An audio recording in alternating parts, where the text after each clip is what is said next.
she said, I nobody call me no backbone. I said, that's what you are. You keep us moving when we think we can't go any further. You're an inspiration. You make 77 look good. It almost makes me wish I don't get there. Let me calm down and thank some folk who came with me this evening. With all the NCNW staff folk, please stand up.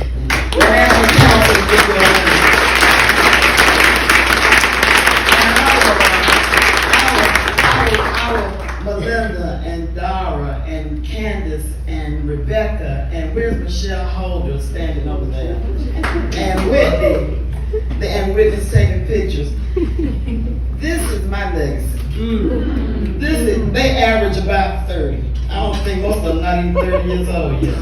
That's what I'm leaving behind in NCNW. Some young folk with fire in their gut and courage in their veins and willingness to speak out on behalf of our people. Thank you, dear sisters. Now, that's one end. On the other end, some of my bosses are in this room. Constance Newman is on our board of directors. Dr. Alana Taylor, I think the senior ranking member at NASA. Sharon Prince is back there. These are some of the folks that I work for. You know, when I walked into NCNW on January the 16th, 2016, there were 4 of us. And no social media. And not much money in the bank. And I was kind of scared. But there was a photo of a huge portrait of Mary McLeod Bethune hanging on the wall. And she spoke to me as only people in portraits can speak to me. You were called to the kingdom for such a time as this. And so now as we inaugurate our brand new president, Siobhan,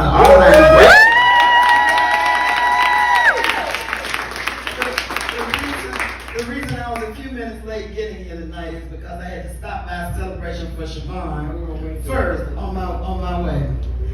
And she was kind enough to bring me up to the front of the room, and you know, we did that Delta thing together. Siobhan and I have been on social action for the sorority now going on a decade. And so we know each other very, very well, and NCNW could not be in better hands. And I could not be more grateful for her willingness to step into that role at this time. But you know what? There are friends and family, but then there's people that you wouldn't be who you are without. I can remember being just graduated from high school, and can I tell it, Ann? In 1959, my father was a fantastic football coach, and one of his players was Jesse Louis Jackson. And I can remember when they graduated from high school, my grandparents got a big black trunk, one of these big steamer trunks. And they went shopping every day. They bought body socks and crinolines and irons and all kinds of stuff. I didn't know what college was. My cousin Ann, who was Jesse's classmate and prom date, was on her way to South Carolina State College. And I said, whatever that thing is that lets you go shopping every day and fill up a trunk full of new clothes and doodads and things and jewelry, I want to do that thing called college. And so, Ann, thank you for being a role model for me. She is my cousin, her father, and my mother, brother, and sister. And what was even more important than the trunk was a big deal, though, because I had never seen that much shopping in our house. But the other thing that she did is when she went to Orangeburg, she got arrested. And my grandmother thought she would die. And we didn't send you down there to get arrested. We sent you down there to get a degree and go to class. Ann was setting us free. Ann was in Orangeburg, South Carolina in the student demonstration. Ann went to jail. How many times you go to jail? 2, 3 times? 5 times?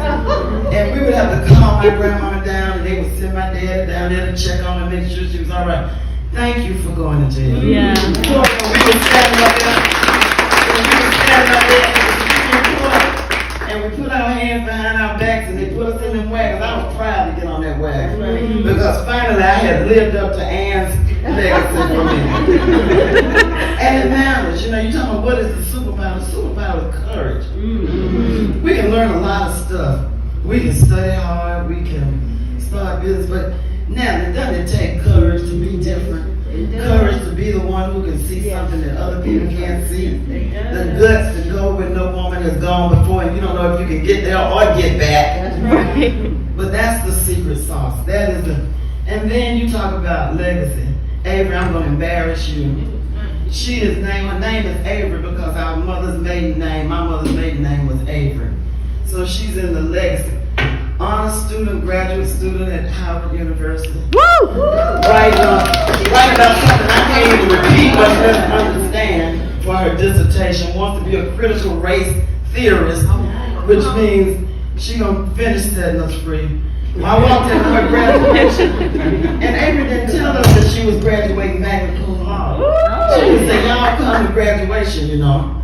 And I looked down at the thing and I said, she looked up at me and smiled, had long blonde hair down her back like Beyonce.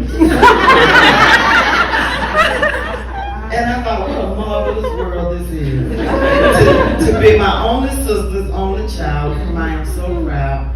And she's living in D.C. and we left South Carolina. We may not ever go back. Munson, my brother, that's right, my friend, my PR guy, get on a plane and come to D.C. when we have something just to be there to support. I love you and appreciate you. You and the entire, that goes for the entire Rolling Out family. It's not just about Munson. But thank you for the night. Thank you for the encouragement. And thank you for what I know you will continue to do to keep our people free and set them free, including